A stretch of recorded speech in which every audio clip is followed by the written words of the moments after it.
Okay, ladies and gentlemen, today we're going to be making our Japanese stir fry. So right now I do have the camera angled a little bit down so you can't quite see my face. I am here. The reason I have the camera angled down is because I really want you guys to focus on my knife skills. And so I really want you to see what I'm doing with my hands, and what I'm doing with my face is not going to be as important. Okay? So like I said, we're going to be making our Japanese stir fry today. As I mentioned in class, this lab is broken up into 1-2 days, but you can technically make this all in one day. You don't need to do it in 2 days. You can go ahead and do it all in one. I've already talked about the ingredients in class: the half an onion, the garlic, the broccoli, so on and so forth.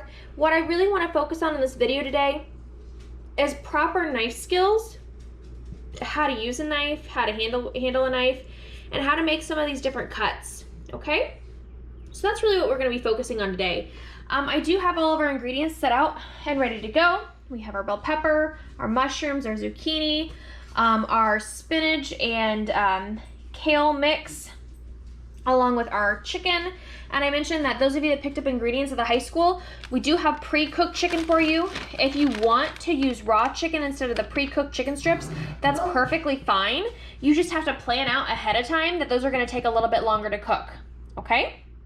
So first things first is I'm going to get all of my vegetables ready. Okay? Once I have all my vegetables ready, I'm then going to start my rice and then my stir stir for my vegetables at the same time. Okay? So give me one moment and we'll go ahead and get started, okay? So after I've washed my hands, I've went ahead and I've rinsed off all of my vegetables. And I'm going to go ahead and start cutting. The very first ingredient that I have on my list, it says I need to chop my onions. So I do have an onion right here. This is a whole onion.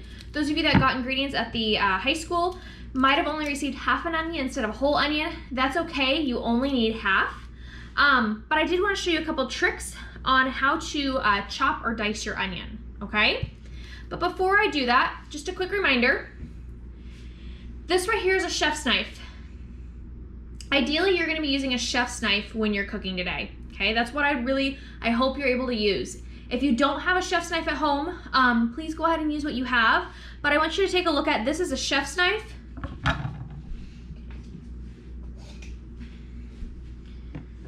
This is a paring knife, which is a significantly smaller blade. And this one is a steak knife. Okay, this steak knife actually has some ridges along the edge. Not all steak knives have this, but this is a steak knife. So what I'd like you to note is that with all three of these knives, the chef's knife has the largest blade, okay? And this is actually gonna be the easiest one to work with. Although it's pretty big and might seem kind of intimidating at first, this is the one that's gonna be the best and have the most surface area to cut your vegetables. If you use something like this, it's not going to be as sturdy. It tends to move around on you, and it makes things a little bit more challenging. And if you use a paring knife, same thing, especially when you start doing larger cuts of ingredients, you're going to get tired very, very quickly using a paring knife.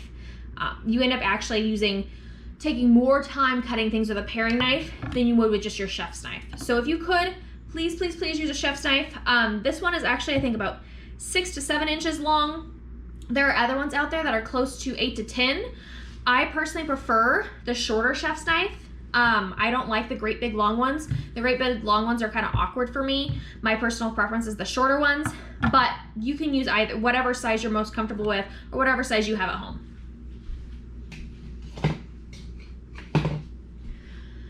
So, to hold your knife, I'm going to start off. We've got the spine of the knife here. The blade here. This is my handle. The bolster is here. The tang of the blade goes all the way through this knife. And this knife actually, it doesn't have rivets. Some knives have those rivets that we talked about in class, those little circular pins here. This one doesn't have that. This is a knife that I just have that I use in my own home. My knife that I use more professionally, I have put away elsewhere, but this is one I just have in the kitchen for my husband and I to use. And so it's not quite as nice as my other one, But not all knives have those rivets. Some do, some don't, and that's okay. What I want you to be aware of is that this is the handle, this is the blade, the spine, this is the spine of the knife. The bolster is right here, okay? And that's what helps ensure that the knife is balanced. And to hold our knife, we're not gonna grip the handle and chop down with our knife, okay? That's not what we're gonna do. What we're gonna do is we're gonna take just our thumb and our pointer finger, grab the edge of the blade by the bolster, and gently wrap our fingers around the handle, okay? We're not squeezing it really tight. We're just gently wrapping them around the handle, okay? Just gently. This way, when I cut with my knife, really what I'm doing is I'm doing a rocking motion with my wrist, okay? That's what I'm doing. Just a rocking motion with my wrist, okay? I'm not chopping down. I'm doing that rocking motion, that wave. And my apologies, my dog is barking outside, so I need to go grab her. So give me one moment. So my apologies, I'm back. Like I said, my husband is gone right now, and my dog's being a little bit of a brat, so my apologies. But as I was saying, thumb and pointer finger, the rest of our fingers just wrap around the handle, and then I do a wave motion, a rocking motion when I'm cutting, okay? If I'm chopping down, it's gonna make my arm really, really tired, and my cuts are not gonna be as accurate. I wanna just do that wave motion, okay? It might feel a little awkward at first, and that's okay. It just takes practice. So for my onion, to dice my onion or to chop my onion, the first thing I like to do, rather than starting off by peeling the skin off of my onion, I like to cut my onion in half, okay? So when I cut my onion in half, I wanna make sure I find the root end of my onion and cut right in the center of it, okay? I wanna try to keep my the root end of my onion intact, because I'm gonna show you a trick on how to dice your onion, okay? So don't chop your onion like this. I want you to cut your onion in half where your root end stays intact. So thumb and forefinger, I'm gonna hold my onion steady on both sides, gently rock my knife back and forth. Let's cut my onion in half. I'm gonna set this other half off to the side because I don't need it. Okay. And before I start trying to peel my onion here, once again, I'm gonna take a look at that root end. Okay, see it's still intact. I'm gonna cut off the opposite end here, and that's gonna help me peel my onion, okay? When I'm cutting my onion, rather than having my fingers out, I'm gonna keep them curled, okay? I'm gonna keep them curled back. I'm gonna have like a tiger claw, okay? That tiger claw is gonna help make sure I don't cut the tips of my fingers off, okay? I know it might seem, like once again, it might seem awkward at first, but this is the safest way to cut, okay? As you're going through and you're chopping and you're cutting with your knife, if you have your fingers curled back and your knife slips, the worst you're gonna do is cut a little skin off your finger right there, okay? If you have your fingers out like this and your knife slips, you might cut the tip of your finger off. So rather than cutting the tip of our finger off, we wanna make sure our fingers are curled back, including your thumb, and just gently chop, okay? Just cut that end off a little bit. Now that that non-root end, so you got my root end still intact, now that the non-root end is gone, I'm going to go ahead and start peeling that outer layer off of my onion here. Okay, we don't want that.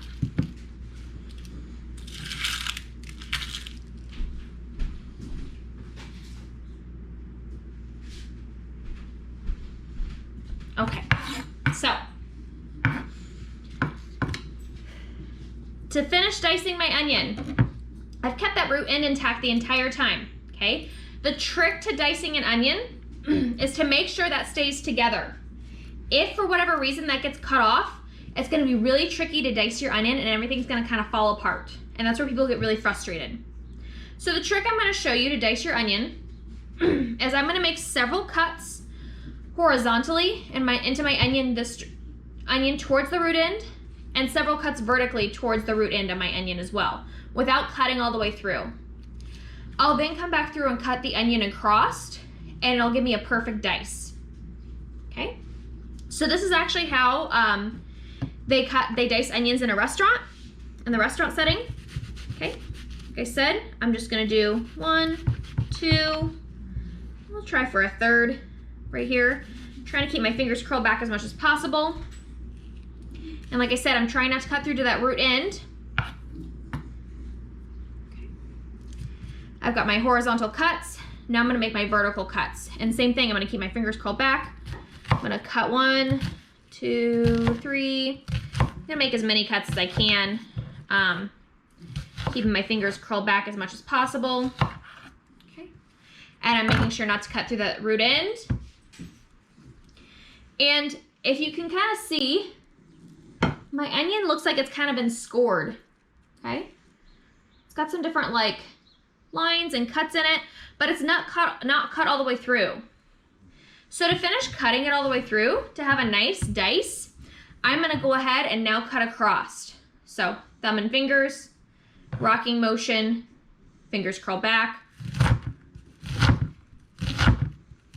cutting across like this. I have a wonderful little dice here now, where everything's nice and diced, okay? All about the same size. The way that this method I'm showing you here is much faster than trying to cut the onions into strips and then cutting them into like little chunks on your own.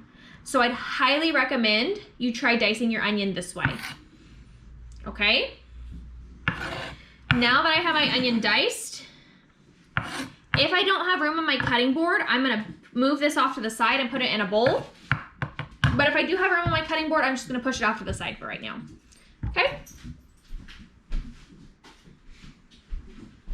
So because I have room, I'm just pushing my onion off to the side for the moment. Okay. Next thing on my list of ingredients is it says I need to mince garlic. So this right here is a whole head of garlic. Okay. Each head of garlic has multiple bulbs of garlic in it. So this one's a whole head, like I said. When you buy it at the grocery store, you can buy a whole head like this, or you might buy multiple heads of garlic together. But this is a whole head of garlic, okay? And like I said, each head of garlic has multiple bulbs on it. So if you kind of start to push on it, you can peel away a little bit. And you can see these little bulbs here that are exposed now. For this recipe, I need 1 clove, okay? So I'm gonna need 1 of these little cloves off of here. And I actually have some garlic that's already partially peeled that I'm gonna use first. So, this right here, like I said, is a clove of garlic. Now my garlic clove still has an additional peel on this outside here. So I need to peel this off before I can start mincing it. To peel this off, rather than trying to like dig my fingers in and try to pull this off, a trick that I like to do is I like to lay my garlic flat on the cutting board, put my knife, the blade of my knife, flat on top of my garlic, keep the palm of my hand up and my fingers back, and I'm gonna hit my knife to smash my garlic. And when I smash my garlic, that peel should be really easy to take off. So, like I said, I'm gonna go ahead, keeping my fingers back and just using the palm of my hand, hit my knife, just like that, to smash my garlic. As you can see, it's kind of smashed a little bit, and it's gonna easily pop out of that peel now, okay? To mince my garlic, I'm gonna start by cutting my garlic into thin strips and then going back through and doing a little bit of a dice. So I'm gonna, once again, keep my fingers back the best I can, kind of start cutting it into these little strips here. Okay, just like this. Going back through. And at this point in time, I have large chunks of garlic, okay? To mince garlic, you want small pieces of garlic, okay? You want them really, really small. You don't want these great big chunks. So to mince garlic, what you're gonna do, you're gonna practice that rocking motion with your knife. And what you're gonna do is you're gonna rock your knife back and forth over the top of your garlic, okay? And one of the easiest ways to do this is actually taking the tips of your fingers and just resting them on the spine of the knife, okay? While you're rocking your knife back and forth, okay? I'm not pressing down really hard on the spine of my knife. I'm just resting my fingers there so my knife doesn't go everywhere on me. So what I'm gonna do, like I said, resting my fingers on my knife and just gently running my knife back and forth over my garlic. As I mentioned, there's a lot of different cuts that you're gonna be practicing with this recipe. A lot.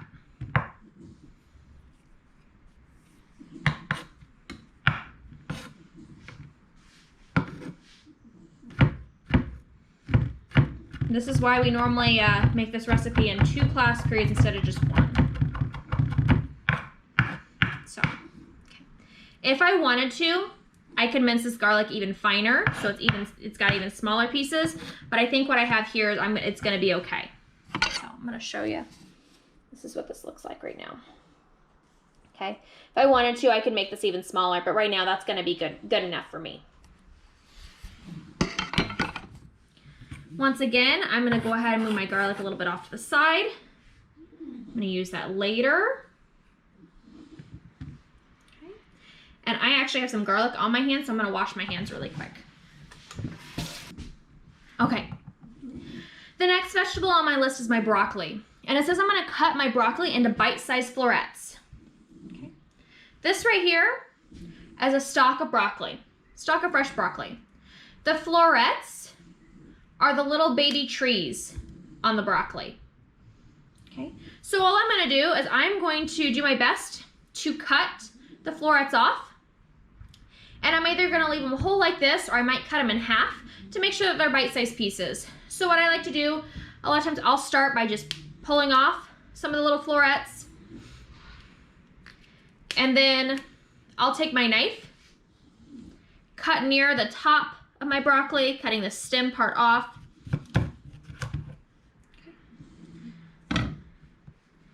Start kind of pulling the rest apart here. If you wanted to, you can eat the stem. This is totally edible. You don't have to throw it away. A lot of people eat just the florets though. They don't eat the stem, but you're more than welcome to eat the stem. It is something you are perfectly able to eat. So let's see, I'm gonna find a couple of these larger pieces. Cut it in half.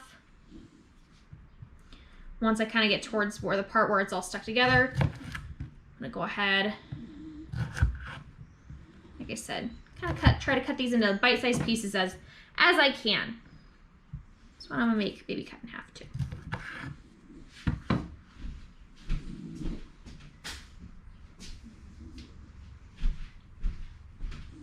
All right.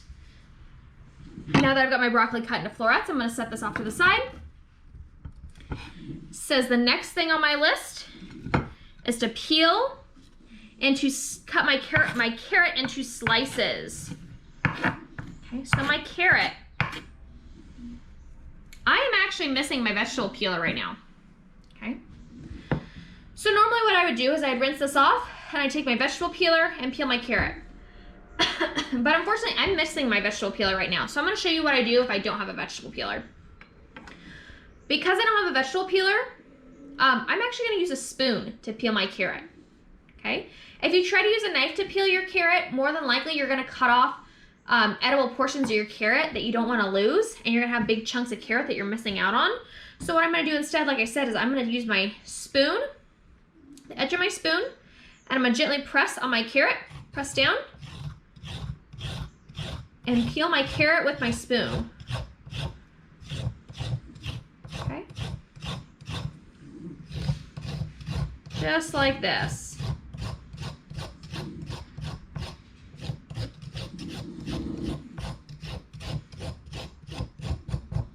So, like I said, if you don't have a vegetable peeler, this is a really easy thing you can do. Okay, as long as you got a spoon, you're good. sure I get both ends of my carrot.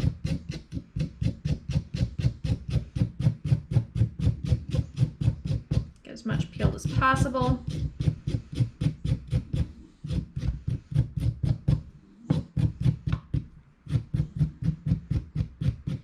Just like that. And I got a lovely peeled carrot.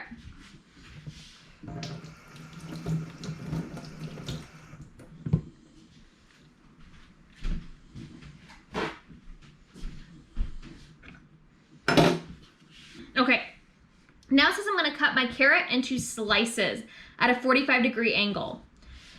So for my carrot, I'm going to go ahead, I'm going to cut the little end off.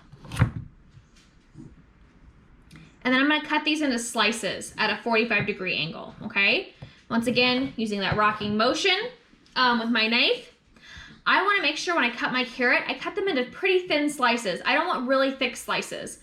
If I cut my carrot into really thick slices, they're going to take a really long time to cook. And what's going to happen is that my carrot is either going to be underdone when I stir fry it, or it's not going to be, or everything else is going to be overdone and really mushy. So I want to make sure, I'm going to do my best to cut my carrot into very thin slices here. Kind of like this. Okay. And not something that's really thick. If I have it any thicker than this, more than likely, like I said, my carrot's not going to get done all the way when I'm cooking it. So, keeping my fingers curled back, rocking my knife back and forth, doing that 45-degree angle so I kind of have a fancy little cut here, that little diagonal cut.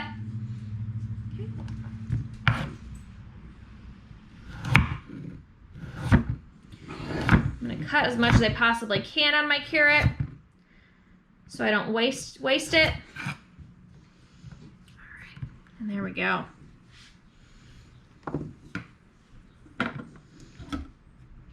Okay. Now that my carrot's done, the next vegetable I have is my bell pepper. Says I need to de-seed and chop my bell pepper. Okay, so I'm gonna leave it up to you how you'd like your bell pepper chopped. I'm gonna probably keep my, I'm probably gonna cut mine into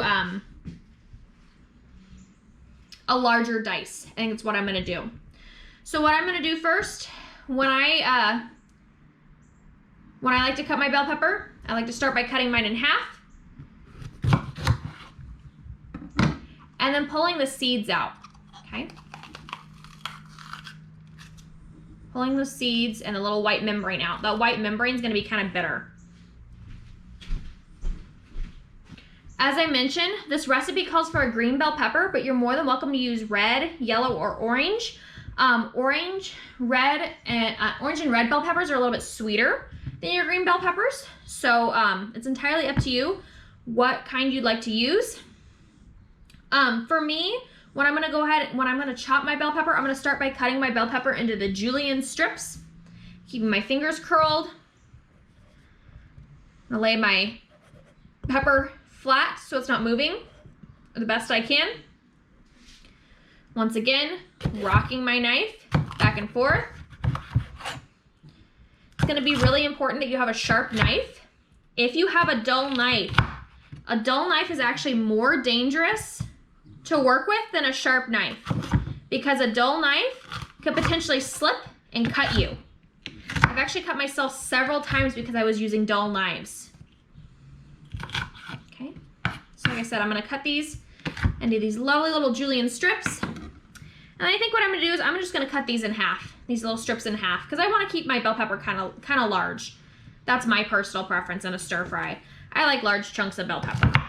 So I'm gonna keep mine like this. If you wanna dice yours, or if you wanna cut yours up smaller, you're more than welcome to. But like I said, I kinda like my bell pepper a little bit bigger. That's my preference.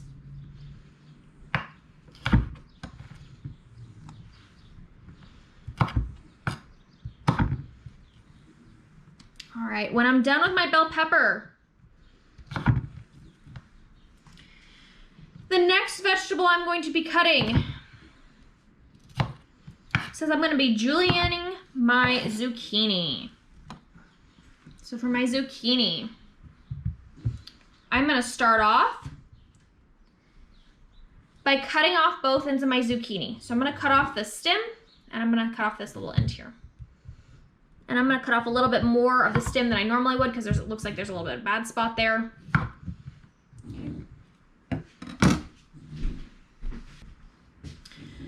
Then to julienne my zucchini, I'm gonna go ahead and because the zucchini is fairly large, I'm gonna cut it in half so I have smaller pieces of zucchini to work with. I'm gonna take my zucchini, cut off a small portion here. So I now have a flat portion of my zucchini. So my zucchini doesn't roll around on me. Okay. And then I'm gonna go back through, cut my zucchini into larger planks and then into smaller strips. So now that I have my zucchini has a flat portion and it'll hold still and not roll around on me, I'm gonna cut, keep my fingers curled, cut some planks of zucchini, just like this. Okay. I'm gonna stack some of these planks together. Got 2 of them here. Cut my zucchini into little strips. And for me, I cut these into about three little strips, just like this. If you want your julienne strips a little bit smaller, you're more than welcome to cut them smaller than this. But this is about how small I like mine. Okay. I'll go ahead. I'll show you the other one. These are kind of those end pieces here that I'm just going back through on my own and cutting into those strips.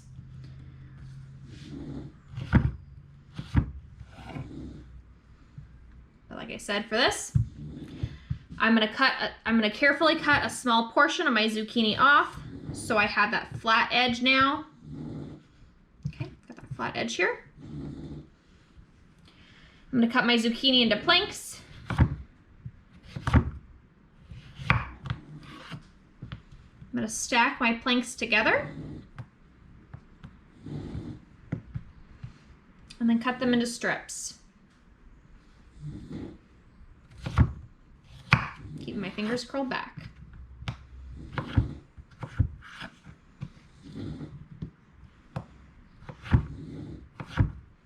If you're not comfortable stacking them together, that's okay. You can cut each one by itself. And I now have my julienne strips.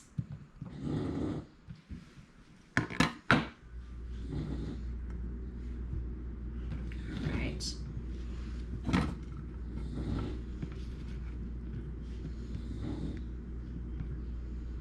Got 2 more veggies I'm gonna go ahead and cut. My mushrooms. It says I'm just gonna slice my mushrooms. So I'm just gonna keep my fingers curled back the best I can and cut my mushrooms into slices. Okay. Your mushrooms will shrink as they cook.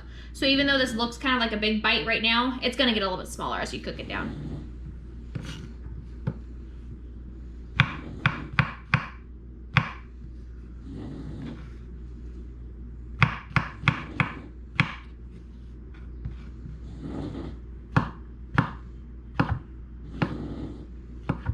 Okay. Now, this is the point in the recipe where it says you're gonna put all of your veggies into a bag and then set them in the fridge for the next day. You don't have to do that. You can go ahead and move on to onto day 2. So I'm gonna go ahead and move on to day 2, and like I said, make all of this at once. So far, I have the julienne strips of my zucchini. I have my broccoli cut into florets. I have my carrots cut into those in that diagonal cut. I've chopped my bell peppers. I have diced my onions. I have minced my garlic. I have sliced my mushrooms. And now I'm gonna practice chiffonading my zucchini and my spinach and kale. So to chiffonade means to cut into thin ribbon-like strips. And it's used primarily with fresh herbs and other leafy greens like this. So to chiffonade, you're going to lay each leaf on top of each other. Okay, you're gonna lay each leaf on top of each other until you got a nice little stack here. Once your stack is big enough, you're gonna gently roll your leaves together in a tight bundle. Okay. To cut this bundle into thin strips, I'm once again thumb and pointer finger, rocking motion, keeping my fingers curled back. I'm gonna gently rock my knife back and forth, cutting these into nice little ribbons like so. Okay. To make these look like ribbons, you just kind of uncurl them just like this. As you can see, I've got these lovely little ribbons here. I'm a big fan of chiffonading basil and using basil as a garnish for a lot of different dishes that I like to make, especially in the summertime. But this is what it should look like. Okay, so I'm gonna do that again. I'm gonna go ahead, stack as many of my leaves together as possible. If I can, I try to keep all the stems kind of on one side, and I put the larger leaves on the bottom, the smaller leaves on top. That way they stack together a little bit better. Let's see if I can get all this in one little bundle here. Okay. Try to roll this up as tightly as I can. Gently but tightly. Okay. And then rock my knife back and forth through here.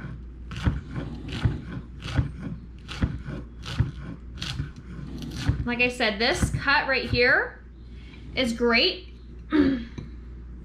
for fresh herbs like your basil, and it makes it really pretty, really pretty strips for different garnishes. Okay, so set that off to the side.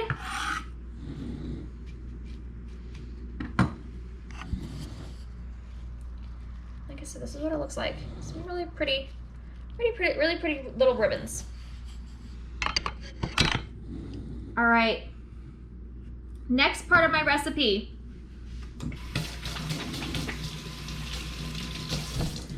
I now have all my vegetables cut and ready to go.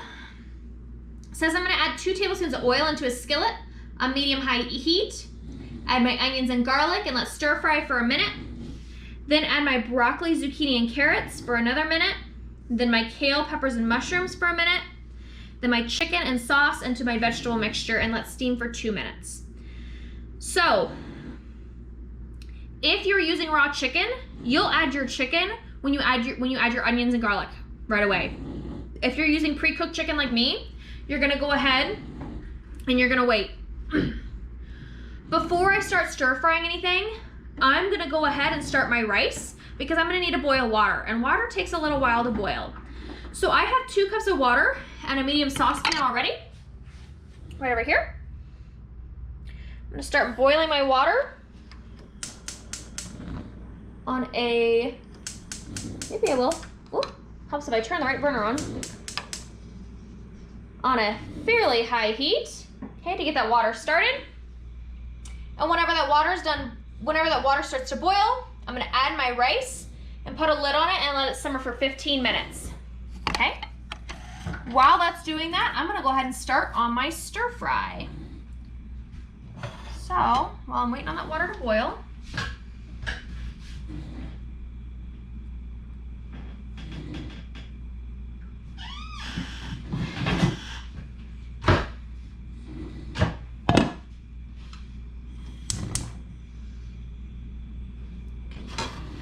for my stir fry, I'm gonna find one of the larger skillets that I have because I have a lot of ingredients that I'm putting in one pan.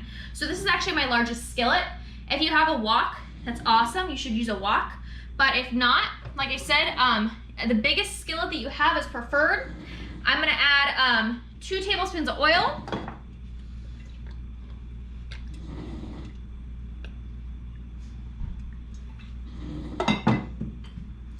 And let my oil heat up, and then start adding my ingredients, okay?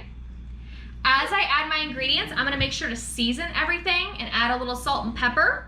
That way my dish is very flavorful, okay, and isn't very bland. So I'm gonna go ahead. I'm probably gonna play some music, and once this gets heated up, I'll show you guys what it looks like to stir fry everything together.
And there you have it. Your Japanese stir fry with the bell peppers, the carrots, the mushrooms, onions, garlic, rice. Stir fries are pretty great and flavorful and easy dishes to prepare. So I hope you guys really enjoy it. And like I said, you guys are able to practice a lot of your knife skills with this recipe.